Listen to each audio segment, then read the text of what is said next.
ناظرین السلام علیکم۔ آج میں 3 موضوعات پہ آپ سے ایک انفارمیشن شیئر کروں گا، کچھ تجزیہ شیئر کروں گا۔ نمبر 1 تو پی ٹی آئی کے جو ممنوعہ فنڈنگ کیس پہ فیصلہ آیا ہے۔ نمبر 2 افسوسناک واقعہ جس میں پاکستان آرمی کے سینئر افسران کی حادثے میں شہادت ہوئی۔ اور نمبر 3 القاعدہ کے سربراہ ڈاکٹر ایمن الظواہری کا ڈرون حملے میں ہلاکت ہوئی افغانستان میں۔ تو سب سے پہلے تو پی ٹی آئی ممنوعہ فنڈنگ، جس کو پہلے فارن فنڈنگ کیس بھی کہا جا رہا تھا، اس کا فیصلہ آ گیا ہے، جس میں کمیشن نے کہ 3 رکنی بینچ جس کو ہیڈ کر رہے تھے خود چیف کمشنر راجہ سکندر، انہوں نے کہا کہ انہیں پوری تسلی ہو گئی ہے کہ اس میں پی ٹی آئی نے ممنوعہ فنڈنگ کا استعمال کیا ہے، جس میں فارن فنڈنگ بھی ہے۔ اور اس میں جو عارف نقوی ابراج گروپ کے سربراہ ہیں، ان کی ووٹ آن کرکٹ کمپنی سے لے کے 14 اور کمپنیز جن کی ڈیٹیلز سامنے میں ڈسپلے کر رہا ہوں، ان سے پی ٹی آئی نے فنڈز وصول کیے غیر ممالک سے، اور اس میں 2 انڈین کمپنیز بھی تھیں، اور اس میں ایک انڈین خاتون بھی تھی رومیتا شیٹی، جن سے یہ فنڈ وصول کیے گئے۔ علاوہ ازیں پی ٹی آئی نے 8 اکاؤنٹ تو قبول کیے کہ ہمارے ہیں، لیکن 13 سے لا علمی کا اظہار کیا کہ ہمیں نہیں معلوم۔ تو بعد میں تحقیقات سے اور اسٹیٹ بینک آف پاکستان کے ریکارڈ سے پتہ چلا کہ یہ 13 کے 13 جو اکاؤنٹس ہیں یہ بھی پی ٹی آئی کے ہیں، اور ان کے پروونشل اور جو نیشنل لیڈرز ہیں، مینجمنٹ ہے، ان کے نام پہ ہیں، اور انہوں نے یہاں پہ فنڈ وصول کیے۔ اور سب سے بڑھ کے جو اہم بات یہ سامنے آئی کہ جو پی ٹی آئی کے چیئرمین عمران خان نے جو فارم 1 2008 9 اور 2012-13 میں جمع کرائے، اس میں گراسلی ان ایکوریٹ تھا، جس میں لکھا لفظ کہ گراسلی ان ایکوریٹ، یعنی انتہائی غلط اس میں فگرز اور انفارمیشن دی گئی۔ تو پھر دوبارہ تحقیقات اور اسٹیٹ بینک آف پاکستان کے ریکارڈ سے یہ ثابت ہو گیا کہ انہوں نے غلط سرٹیفکیٹ دیا ہے یا ایفیڈیوٹ دیا ہے۔ تو اس کی روشنی میں الیکشن کمیشن کے اس بینچ نے یہ کہا کہ نوٹس جاری کیا ہے پی ٹی آئی کو، کیوں نہ کہ تمام فنڈ ان کے ضبط کر لیے جائیں، اور اس کے علاوہ ان کی جو بھی دی گئی ہیں تحقیقات کے نتیجے میں جو باتیں سامنے آئی ہیں، ان پہ آفس کو یہ احکامات دیے کہ وہ اس پہ جو بھی ایکشن ہے وہ کیا جائے۔ تو اب اس سے ایک اور نیا پنڈورا باکس کھل گیا ہے، جس سے ایک نااہلی کی تلوار عمران خان کے سر پہ لٹکنی شروع ہو گئی ہے، اور اس پہ ایف آئی اے کی تحقیقات بھی ہو سکتی ہیں، خود کمیشن کے بھی اس پہ فیصلہ آ سکتا ہے، اور پارٹیز، پولیٹیکل پارٹیز اور باقی لوگ کورٹ میں جا کے سب سے پہلے اس جھوٹ کی بنیاد پہ جو عمران خان نے اپنے ایفیڈیوٹ یا جس کو سرٹیفکیٹ کہتے ہیں وہ کہا، اس کے جو کہ بڑا میسو ہے، کیونکہ آپ دیکھیے کہ یہ جو پولیٹیکل پارٹیز ایکٹ 2002 ہے، کانسٹیٹیوشن کے تحت، آئین کے تحت کوئی بھی پولیٹیکل پارٹی بنا سکتا ہے اور اس میں حصہ لے سکتا ہے، لیکن پولیٹیکل پارٹیز ایکٹ 2002 نے چونکہ معلوم ہے کہ جب جو پارٹی بنے گی وہ اقتدار میں آنے کے لیے بنتی ہیں، تو اگر ان کو کوئی فورن پاورز، فورن ایلیمنٹس، فورن فنڈنگ کرے، ممنوعہ فنڈنگ کرے، تو کوئی اپنے اہداف بھی ان پارٹیز کے ذریعے پوری کر سکتا ہے۔ تو لہٰذا اس کے اوپر بڑی سختی ہے۔ اگر کوئی پارشل فنڈنگ بھی آئی ہو باہر سے تو وہ قابل گرفت ہے۔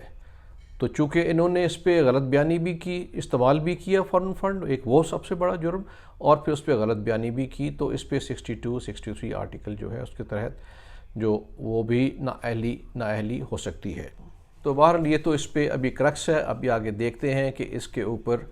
فردر کیا صورتحال ڈیولپ ہوتی ہے، لیکن بہت شدید ایک ڈینٹ تو اس میں پڑ گیا، چونکہ 8 سال سے یہ کیس چل رہا تھا، اور اب اس کا فیصلہ ہے۔ اور فیصلے سے چند روز پہلے برطانیہ کی ایک بڑی کریڈیبل اخبار فائنینشیل ٹائمز نے بڑی ڈیٹیل رپورٹ بھی دے دی، تو اس پہ اب ہم دیکھیں گے ناظرین کہ ظاہر ہے کہ اس پہ ایک بھونچال آیا ہے، اور اس سے چاہے ان کی اپنی فالوئنگ میں جو بھی کمی نہ آئی ہو، لیکن ان کے اوپر ایک تلوار لٹک گئی ہے ڈسکوالیفیکیشن کی، نااہلی کی، اور ان کو کئی اور کیسز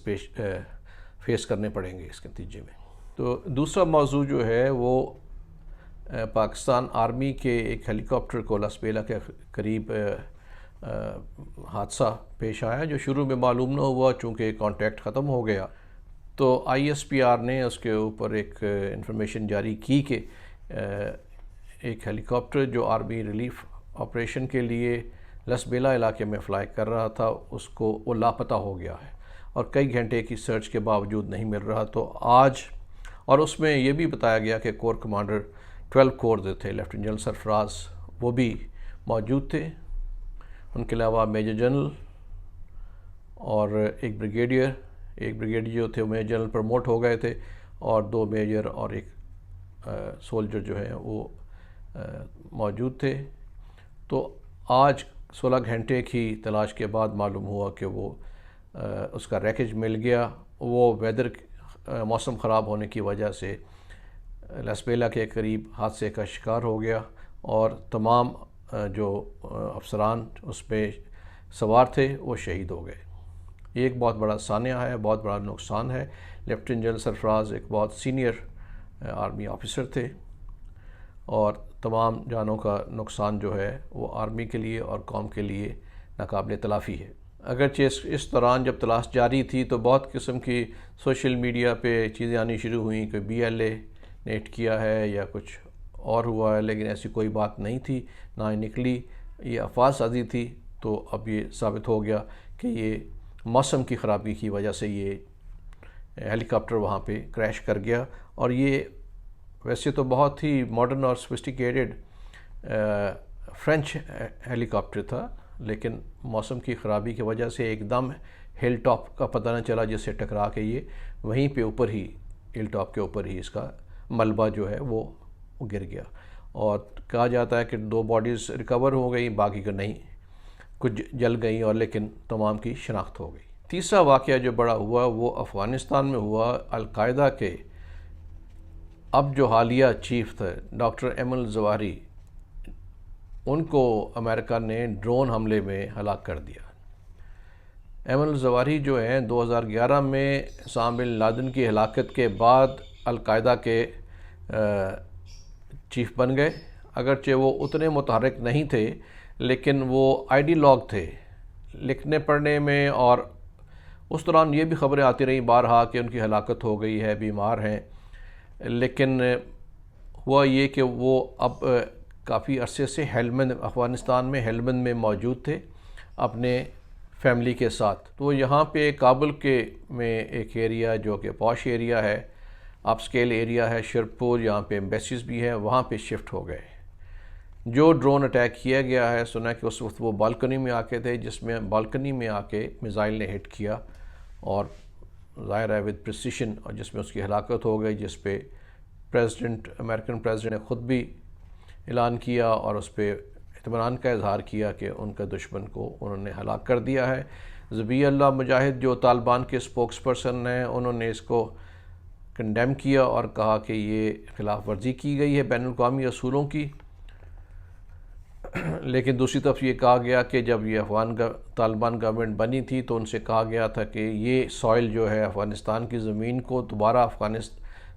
دہشت گرد گروپس کو استعمال نہ کرنے دے، لیکن یہ ابھی تک وہاں موجود تھے اور اس لیے ان پہ حملہ کیا گیا ہے۔ ظاہر ہے کہ اس واقعے کے بعد امریکہ اور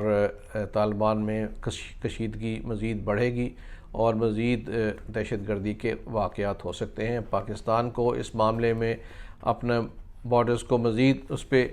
الرٹ ہونا پڑے گا، اور اندرونی طور پہ بھی الرٹ ہونا پڑے گا، تاکہ یہاں پہ کوئی فال آؤٹ، کوئی ریپرکشن یا نتائج ہمارے لیے نہ نکل سکے۔ شکریہ۔